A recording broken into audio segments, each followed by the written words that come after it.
Hello class, welcome back बच्चों। लो प्यारे बच्चों, स्टार्ट कर रहे हैं नया लेक्चर। बेटा इलस्ट्रेशन नंबर 1 to 9 एक जैसे इलस्ट्रेशन है। अभी 7th और 9th मेरे हिसाब से बकाया है, आज हो जाएगा वो भी, उसकी टेंशन नहीं है। बेटा मैंने अब सेकंड टाइप के क्वेश्चन स्टार्ट कर रहा हूँ अकाउंटिंग इक्वेशन में। अकाउंटिंग इक्वेशन में टोटल 3 तरीके के क्वेश्चन है अलग अलग। एक तरीके के क्वेश्चन हमने कर लिए जहां पर हम एक फॉर्मेट रेडी करते हैं, जहां serial number, transaction, assets equals to capital plus liability की इक्वेशन जनरेट करते हैं। ठीक है ना, ऐसे क्वेश्चन कर चुके हैं हम। 7th और 9th पेंडिंग है, वो भी आज हो जाएगा।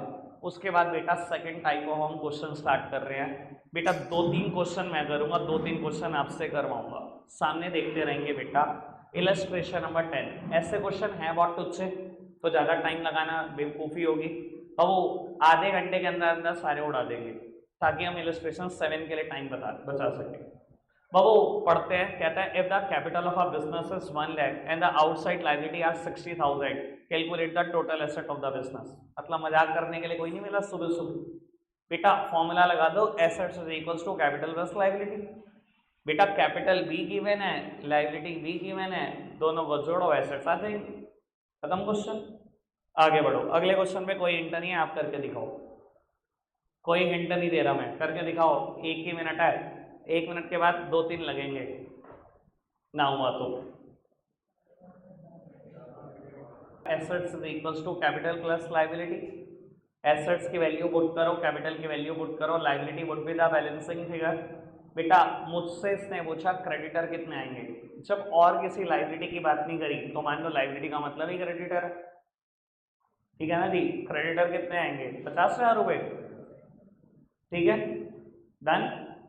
आगे बढ़ते हैं बेटा। बाबू इलस्ट्रेशन नंबर 12 आपकी ट्राई है पहली, सिर्फ 5 मिनट है। 5 मिनट में हो गया ठीक, नहीं तो मैं सोचूंगा कि फिर मुझे ही कराना है। ठीक है, कोशिश करो, हो सकता है। और जो कम से कम रिवीजन कर रहे हैं उनसे तो होना ही चाहिए। करो जी बाबू। करना क्या चाहिए था इस क्वेश्चन में, थोड़ा सा मैं आइडिया दे देता हूँ। बच्चे पता नहीं कौन कौन से फॉर्मूले लगा रहे भाई, कॉपी देख के डर लग रहा मुझे तो। पढ़ो एक बार क्वेश्चन दोबारा से, जिसने कर लिया वो भी पढ़े, जिसने नहीं करा वो भी पढ़े। और मैं बताता हूँ सबसे आसान तरीका क्या रहता है ऐसे क्वेश्चन को करने का। बेटा कहता है एक commenced business on 1st of April 17 with a capital of 5 lakh. 1 अप्रैल 17 को बिजनेस शुरू करा है ए ने, 5 लाख रुपए कैपिटल डाली है। 31 मार्च 18 को उसके पास टोटल एसेट्स है 780 और लाइबिलिटीज है 70,000 रुपए। ठीक है, एसेट्स भी है लाइबिलिटीज भी है। Find out his closing capital and the profit earned during the year. बाबू मुझे उसकी कैपिटल निकालनी है, क्लोजिंग और प्रॉफिट्स भी निकालने हैं। इधर देखना बाबू, अगर आप बैलेंस शीट बना लेते तो क्या चला जाता, अकल के दुश्मनों। बैलेंस शीट कब बनती है, फाइनेंशियल ईयर के आखिरी दिन। ठीक है जी। बेटा क्वेश्चन में टोटल एसेट्स गिवन है 780, यही तो है एसेट साइड। क्वेश्चन में लाइबिलिटीज गिवन है बेटा 70,000 रुपए। बाबू बैलेंस शीट है ना, it is always balanced, balance ही तो होगी। तो बाबू अगर इस साइड का टोटल 780 है तो इस साइड का टोटल भी 780 है। अगर लाइबिलिटी 70,000 है तो बाबू capital would be the balancing figure. Capital, और आप ब्रैकेट में लिख सकते हैं बैलेंसिंग फिगर। ये तो मैंने बैलेंस करने के लिए लिखी है फिगर। कैपिटल निकाल ली बेटा, बैलेंसिंग फिगर 7,10,000, यही तो क्लोजिंग कैपिटल है। फाइनेंशियल ईयर के आखिरी दिन की कैपिटल ही तो क्लोजिंग कैपिटल होती है। क्लोजिंग कैपिटल आ गई। उधर सामने ही देखो बेटा, अभी उधर रुक जाओ, अभी आगे इस पर भी बहुत सारे क्वेश्चन करने हैं, मैं मौका दूंगा करने का। आपको करने का शौक है, मैं 5-7 और देता हूँ होमवर्क। बेटा कैपिटल बैलेंसिंग फिगर आ गई, ये क्लोजिंग कैपिटल है 7,10,000 रुपए। क्वेश्चन ने मुझे ओपनिंग कैपिटल भी दी 5 लाख रुपए और पूछा है मुझसे प्रॉफिट कितना। प्यारे प्यारे बच्चे एक बात बताओ, मैं बड़े दिन से ये फॉर्मूला सिखाने की कोशिश कर रहा हूं, मैंने शायद बोर्ड पे इसी बार 3 बार बता दिया। बेटा ओपनिंग कैपिटल में एडिशनल कैपिटल इंट्रोड्यूस जोड़ो, ड्रॉइंग्स माइनस करो, प्रॉफिट जोड़ो, लॉसेस माइनस करो, जो रिजल्ट आएगा वही बेटा क्लोजिंग कैपिटल है। याद है फॉर्मूला? बहुत दिन से लिख रहा हूँ और मैंने ये फॉर्मूला रटवाया नहीं है, मैंने 3-4 बार नंबर लाइन से समझाने की कोशिश करी। अगर मैं फिर भी याद कराना चाहूँ तो बता देता हूँ। आपने एक बिजनेस शुरू करा 5 लाख कैपिटल डाल के, एडिशनल कैपिटल डाली 2 लाख। प्रोपराइटर के बिजनेस में कितने पैसे लगे हुए हैं? आपने ही बताया था ना मुझे 7 लाख लगे हुए हैं। बेटा अगर उसने 1 लाख की ड्रॉइंग्स कर ली तो अब कितने पैसे लगे हुए हैं? ये सब आपने ही बताया था मुझे, अब नहीं मैं रिपीट कर रहा, मैंने बस हिंट दे दिया। मैंने ये फॉर्मूला यहाँ से डराइव किया था, 4 बार बता चुका हूँ इसी साल में, अभी रिवीजन में। ठीक है जी। अब वो एक बात समझो, मेरे पास क्लोजिंग कैपिटल मैंने बैलेंस शीट से भी निकाली 7,10,000। ओपनिंग कैपिटल मेरे पास थी 5 लाख। एडिशनल कैपिटल इंट्रोड्यूस नहीं बताई, 0। ड्रॉइंग्स नहीं बताई, 0। जो बचा वो क्या है? वो प्रॉफिट ही है। 5 लाख रुपए लगाए थे, 7-10 हो गए, ऑब्वियस सी बात है 2-10 का प्रॉफिट कमाया होगा। पता नहीं क्या विचारते रहते हैं बैठकर। रिवीजन मैच में भी समझाना पड़ रहा है ना, पानी भर लो आज थोड़ा थोड़ा हाथ में, चुल्लू है, और डूब मरो, नाक में डाल लो, सांस मत आने देना। हाँ निकम्मे। चलो जी बाबू, सेम इस पर बेस्ड एक और क्वेश्चन करा रहा हूँ, ठीक है ना। अब बाबू हिंट भी नहीं है मेरे पास कुछ देने के लिए, और ये सबकी कॉपी में मिल जाना चाहिए मुझे क्वेश्चन। बेटा 13 का सिर्फ ए पार्ट करो, अभी सिर्फ ए पार्ट, बी नहीं करना, ए करना। बाबू सामने देखो, एक बार मैं ए पार्ट की प्रॉब्लम ले रहा हूँ। मुझे अभी भी पता है 2-4 बच्चों ने करी होगी गड़बड़, रायता करा होगा, वो क्यों किया होगा उसका एक रीजन भी है करने का। बाबू Surendra Mohan started a business on 1st of April 19 with a capital of 750 and a loan of 2 lakh taken from PNB. On 31st of March 20, his assets were 15 lakh. Find out his capital on 31st March 20 and profit made or losses incurred during the year 1920. बाबू सुरेंद्र मोहन ने जब business start किया 1 अप्रैल 19 को, तो कुछ capital डाली 7.5 लाख रुपए।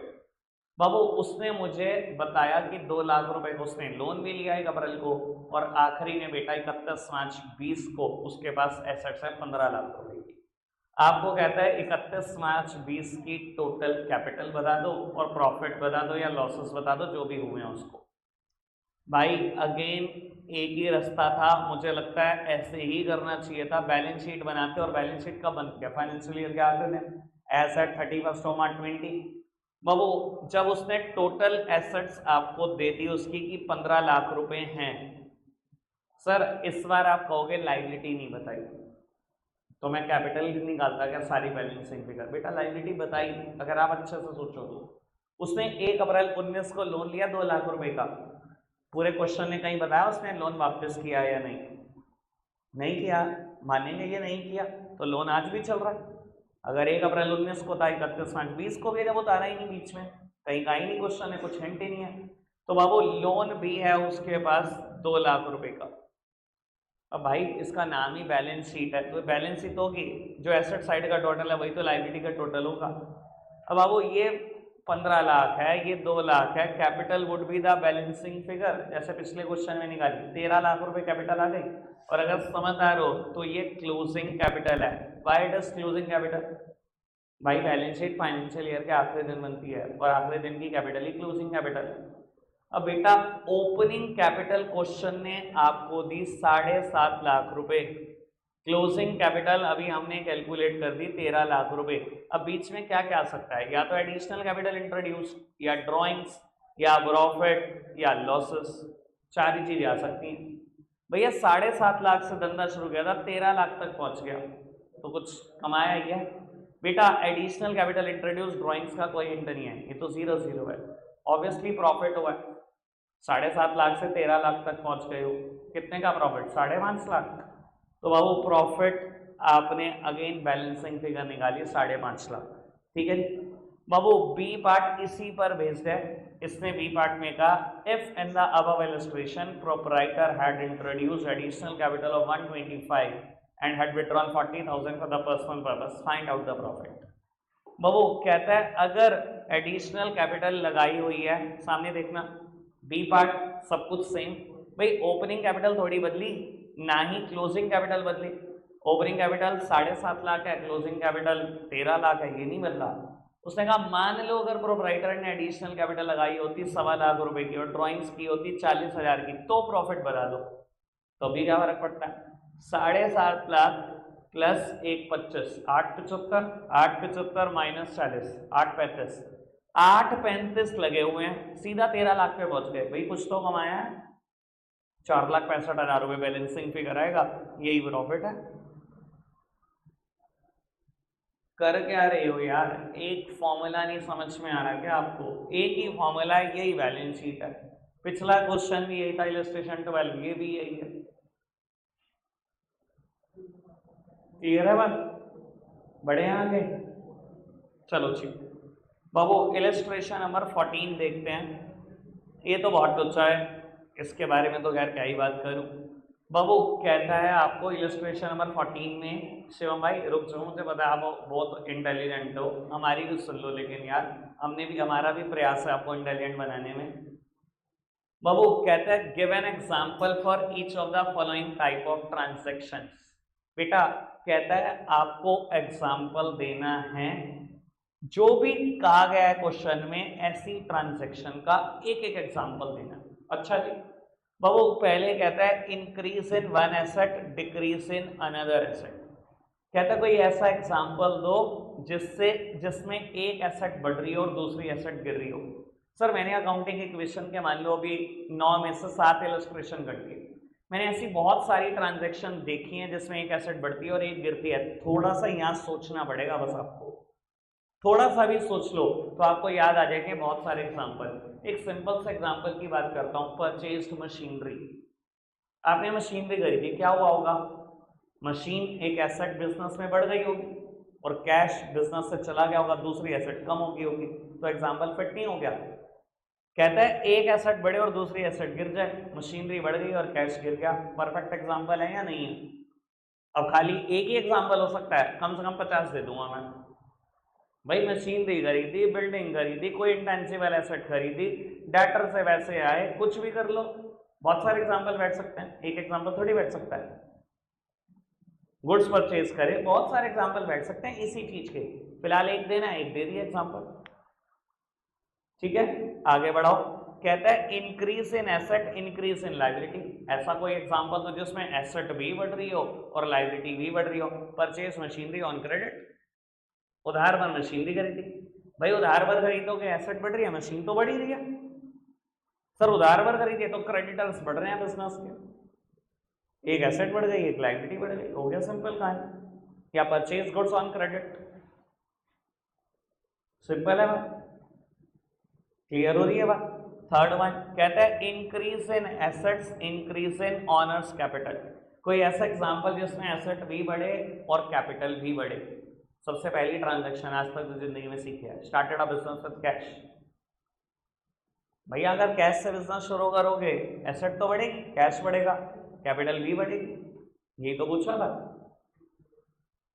ठीक है। Fourth one decrease in asset, decrease in liability. ऐसा कोई एग्जांपल जिसमें एसेट्स भी गिरे और लाइबिलिटी भी गिरे।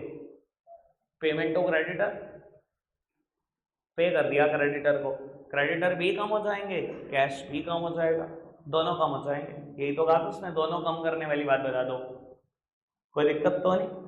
Last one decrease in asset, decrease in honours capital. Asset भी गिरे और कैपिटल भी गिरे। ड्राइंग्स बेस्ट, ड्राइंग से क्या होगा? कैपिटल भी गिरेगी, कैश भी जाएगा बिजनेस से। पांचों का एग्जांपल डन।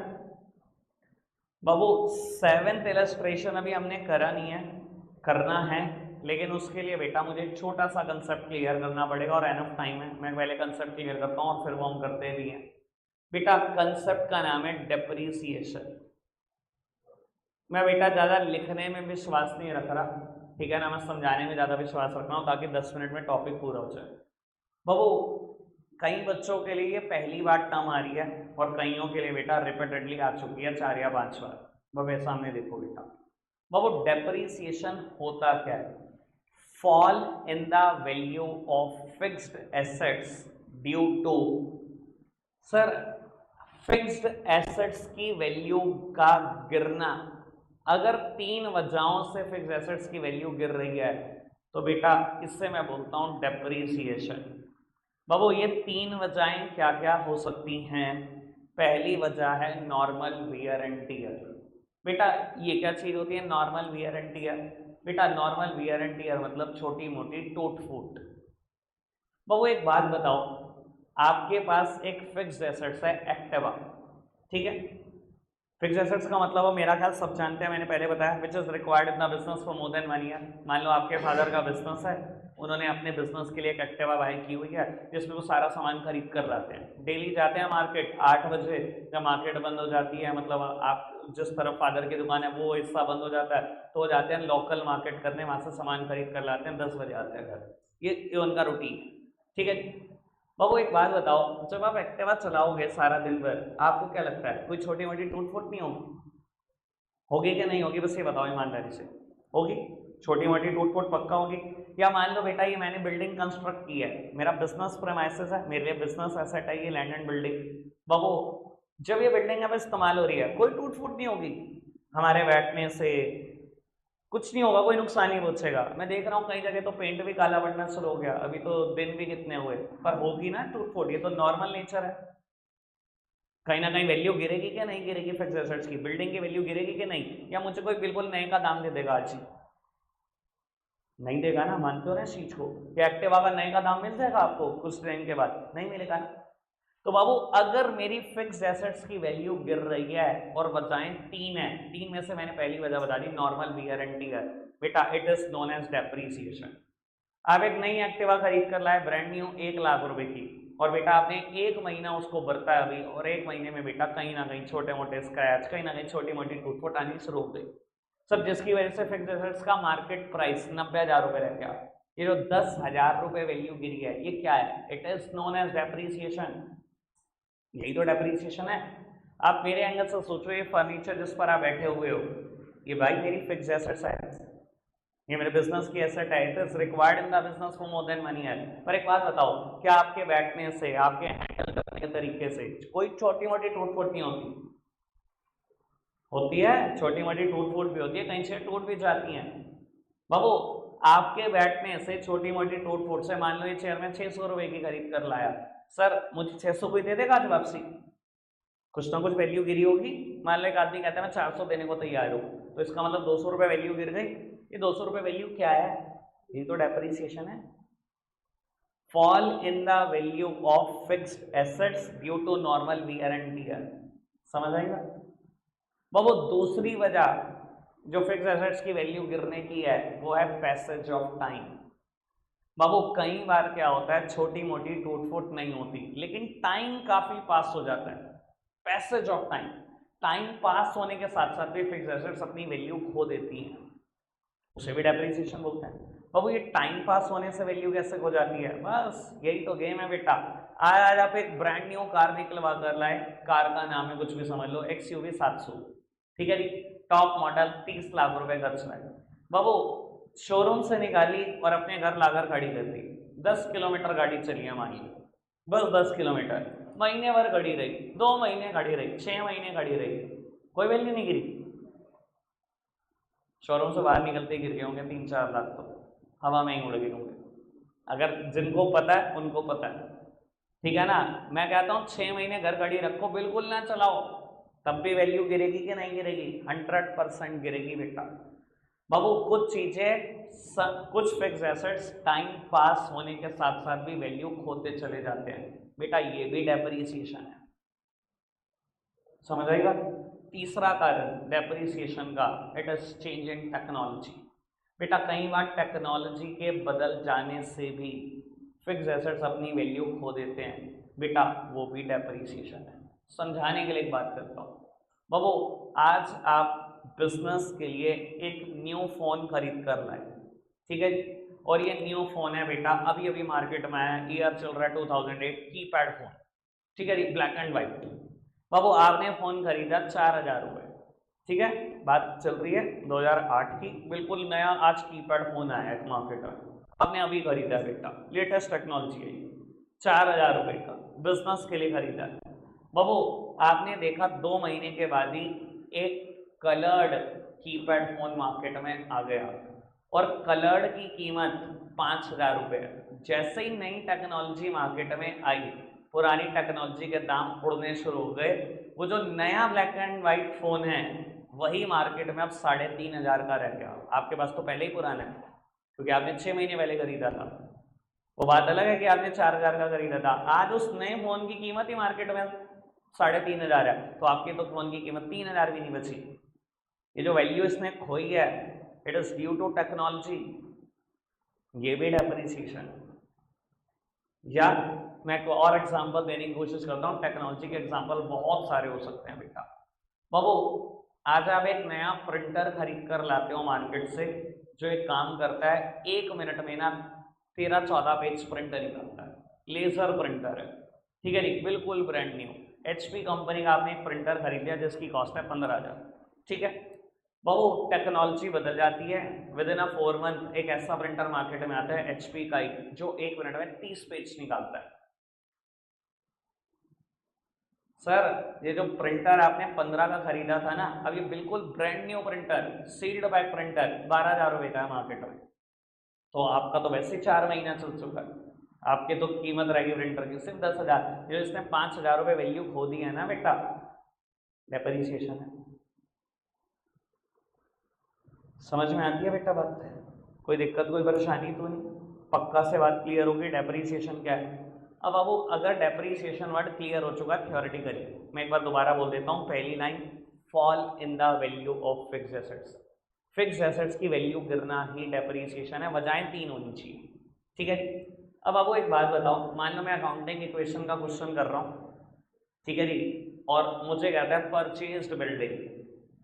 इस ट्रांजैक्शन के 2 इंपैक्ट क्या होंगे आतिफ? परचेज्ड बिल्डिंग,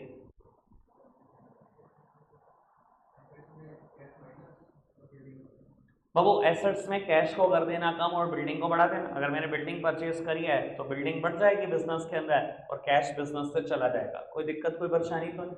बिल्डिंग बढ़ चुकी है, कैश कम हो चुका है। और अगली ट्रांजैक्शन कहता है charge depreciation on building at the rate 10%। मान लो मैंने बिल्डिंग खरीदी थी 1 लाख रुपए की, कहता है 10% डेप्रीसिएशन चार्ज कर दो बिल्डिंग पर। 10% 1 लाख का मतलब 10,000। 10,000 रुपये का डेप्रीसिएशन चार्ज कर दो बिल्डिंग पर। क्या होना चाहिए इम्पैक्ट उज्जवल? अकाउंटिंग इक्वेशन में क्या करूँ इसका?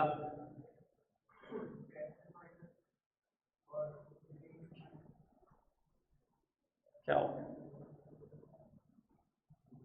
हाँ रघव, टैलेंट तो है।